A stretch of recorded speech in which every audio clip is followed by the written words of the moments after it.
farther back, it's a lot more mixtures of Sure. emotions. Yeah. All right, night before you don't sleep, you sit there and you start going the what ifs. What if this happens? What if that happens? And the only way to combat the what ifs, you start going there. I'm going to jab. He'll throw a right hand. I'll slip back, tag him with the right hand. If he changes levels, I'll sprawl. He changes levels, sprawls.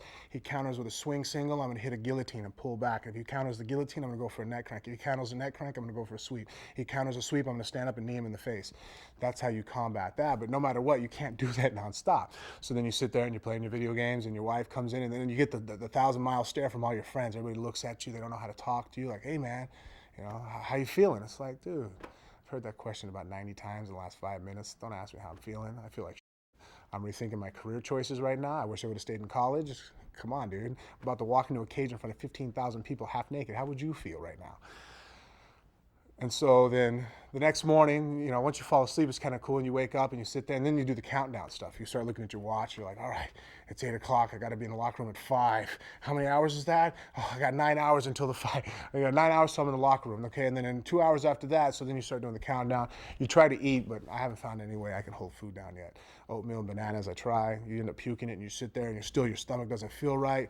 You go to the bathroom, and nothing comes out. You just sit there, and your stomach's empty, and you got that constant heartbeat. Every time you sit down, you feel your heart pulsing through your ears. And then you do your breathing exercises and you calm down again. And it's like it's a constant, like it's controlled hysteria, I think, is the best way to say it, because you go through hysterical moments where you're like, what the fuck am I doing? And then you go through moments where you're like, it's cool, it's collective, I'm in the gym, I've been there, I've done this. How many times I walked out to a fight now? Come on. It's like Jekyll and Hyde back and forth. And then one of the worst moments is when you're going to the arena, because then you're sitting there and you're driving there and you're just like, what? You see that, all the people want to like shake your hand and talk to you, and then that's when I always get that I'm a dick, because I just put my head down and walk past everybody, because I don't know what to say to anybody, and they just need to leave me alone anyway. So this is for fighters. Do not talk to a fighter the day of the fight. I want to strangle you for stopping me and ask me to take a picture with your kid. I'll take a picture afterwards. I'm about to go fight somebody. That probably didn't come out very good. Huh?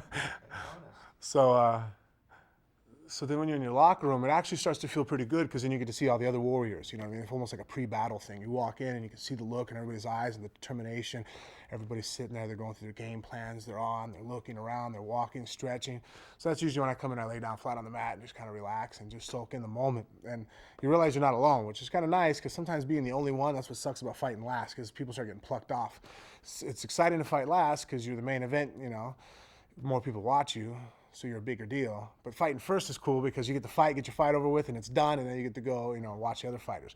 The whole time you can't even watch everybody else fight, because you start watching and you start seeing things, and theories are starting to go out the window. You're like, well, I never thought he would have pulled that off, and then you start sitting there, and then the doubts creep in your own mind. You're like, wow, well, I didn't think his guy could do that. What if my guy, and so then about the last hour is the worst. You're counting time all the time. What time is it? 4 minutes after you asked me, it's another hour, dude.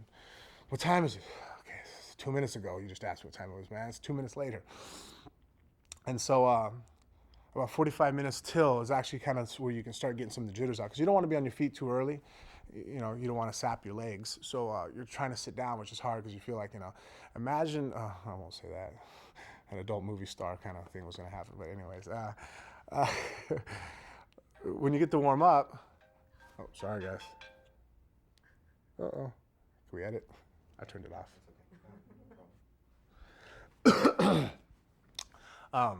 Yeah, about an hour before about 45 minutes till you get on your feet, you get to start bouncing around, jumping, getting the sweat broken. You get to warm up real hard. You start doing all this stuff, and you go through it. And at first, it's weird, because when you first start warming up, that is when you feel the weakest you've ever been. I didn't turn it off. Get off my phone. There we go. Fuck. I keep pushing the button. It's not working. Yeah, an hour before you get to start breaking a sweat, you jump up, you get on your feet, you start going, which is weird. Now, this is the other thing. It starts screwing with your head, because you have so much adrenaline in your body, you feel weak as hell. So you start hitting the pads, and you're like, I'm so weak, I'm so tired. This is not how I felt yesterday. What's going on? And then now that I learned how to deal with that, you have to drive through it. So you actually, in the back, you fight on the warm-up almost as hard as you're going to fight. You go nuts, and everybody thinks, a lot of the guys that aren't as educated think you're blowing, all your gas, but you have to like get that out of your body, and then all of a sudden you hit your mode where now, that's when I know I'm warmed up. When I start moving faster and hitting harder than I've ever, I'm like, whoa, what is going on? And then that's when you say, okay, I'm ready. And then, like, 15 minutes before, I throw up usually when they ask me, fight, number whatever, Mir and so on Lesnar, you're on deck. And then usually your stomach wants to convulse.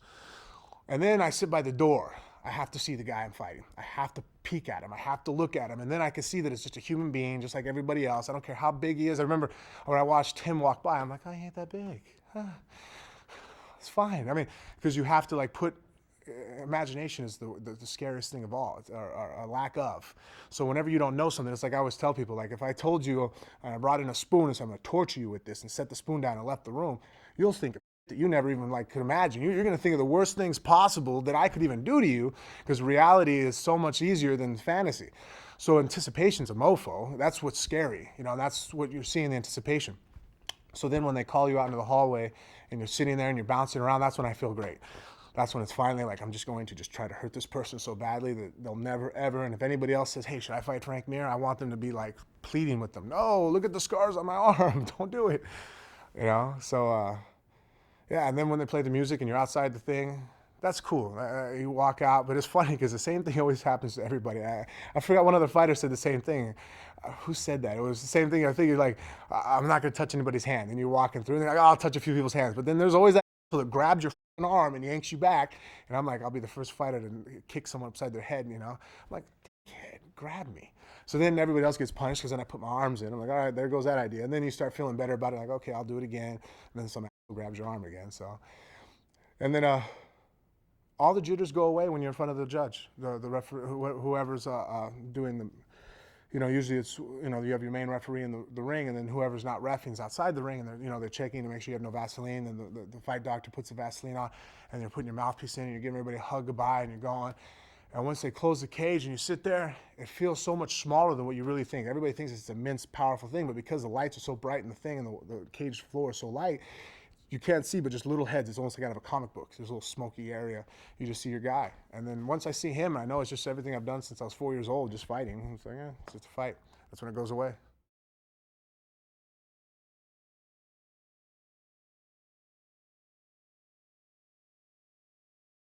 It's the biggest UFC card of the year, with 2 titles at stake. As light heavyweight champion Forrest Griffin defends his belt against the man who just KO'd Chuck Liddell, undefeated Sugar Rashad Evans. And interim heavyweight champ Antonio Minotauro Nogueira faces former heavyweight champ Frank Mir. Plus, Quentin Rampage Jackson goes toe-to-toe with Vanderlei the ex-murderer Silva. The Ultimate Fighting Championship presents UFC 92, The Ultimate 2008, live Saturday, December 27th from the MGM Grand Garden Arena in Las Vegas on DirecTV. Pay-per-view.